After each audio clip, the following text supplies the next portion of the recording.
नमस्कार दोस्तों, स्वागत है आप सभी का हमारे चैनल में जिसका नाम है इंडियन रिचुअल्स।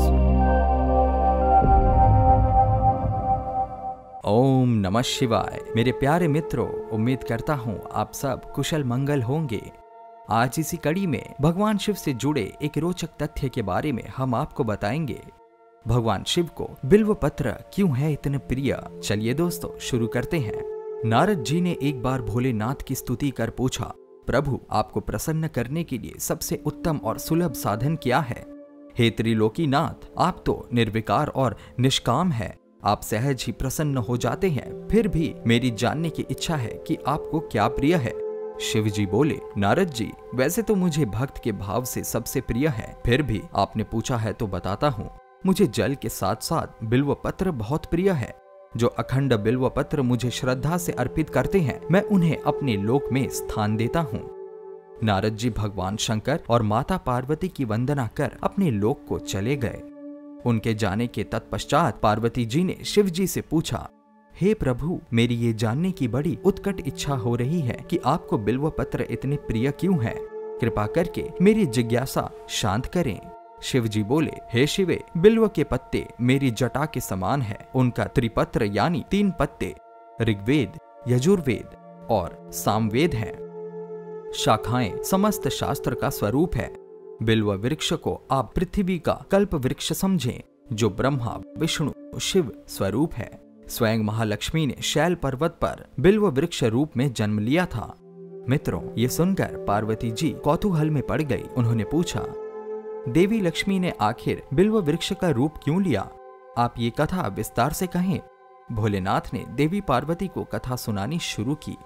हे देवी, सतयुग में ज्योति रूप में मेरे अंश का रामेश्वर लिंग था।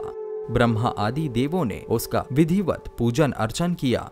फलतः मेरे अनुग्रह से वाग देवी सबकी प्रिय हो गई। वे भगवान विष्णु को सतत प्रिय हो गई। मेरे प्रभाव से भगवान केशव के मन में वाग देवी के लिए जितनी प्रीति हुई वह स्वयं लक्ष्मी को नहीं भाई। अतः लक्ष्मी देवी चिंतित और रुष्ट होकर परम उत्तम श्री शैल पर्वत पर चली गईं। वहां उन्होंने मेरे लिंग विग्रह की उग्र तपस्या प्रारंभ कर दी। हे परमेश्वरी, कुछ समय बाद महालक्ष्मी जी ने मेरे लिंग विग्रह से थोड़ा ऊर्ध्व में अपने वृक्ष का रूप धारण कर लिया और अपने पत्र पुष्प द्वारा निरंतर मेरा पूजन करने लगी। इस तरह उन्होंने कोटि वर्ष यानी कि 1 करोड़ वर्ष तक आराधना की। अंततः उन्हें मेरा अनुग्रह प्राप्त हुआ। महालक्ष्मी ने मांगा कि श्री हरि के हृदय में मेरे प्रभाव से वाग देवी के लिए जो स्नेह हुआ है वो समाप्त हो जाए। शिव जी फिर बोले, मैंने महालक्ष्मी को समझाया कि श्री हरि के हृदय में आपके अतिरिक्त किसी और के लिए कोई प्रेम नहीं है। वाग देवी के प्रति तो उनकी श्रद्धा है। ये सुनकर लक्ष्मी जी प्रसन्न हो गई और पुनः श्री विष्णु के हृदय में स्थित होकर निरंतर उनके साथ विहार करने लगी।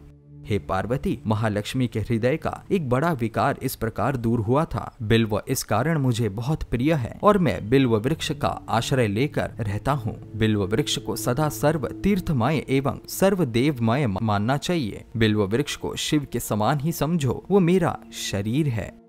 जो बिल्व पर चंदन से मेरा नाम अंकित करके मुझे अर्पण करता है, मैं उसे सभी पापों से मुक्त करके अपने लोक में स्थान देता हूँ। यही कारण था कि भगवान शिव को बिल्व पत्र इतने प्रिय थे। आज का हमारा वीडियो यहीं हुआ समाप्त। हमें उम्मीद है ये वीडियो आपको निश्चित रूप से पसंद आई होगी। अगर ऐसा है तो अब की बार हम आपसे उम्मीद करते हैं पूरे 11,000 लाइक्स के। जी हाँ दोस्तों, अपने दोस्तों के बीच ज्यादा से ज्यादा इस वीडियो को शेयर करें और भी भारतीय संस्कृति से जुड़े कहानी और तथ्यों से रूबरू होने के लिए देखते रहिए इंडियन रिचुअल्स। नमस्कार।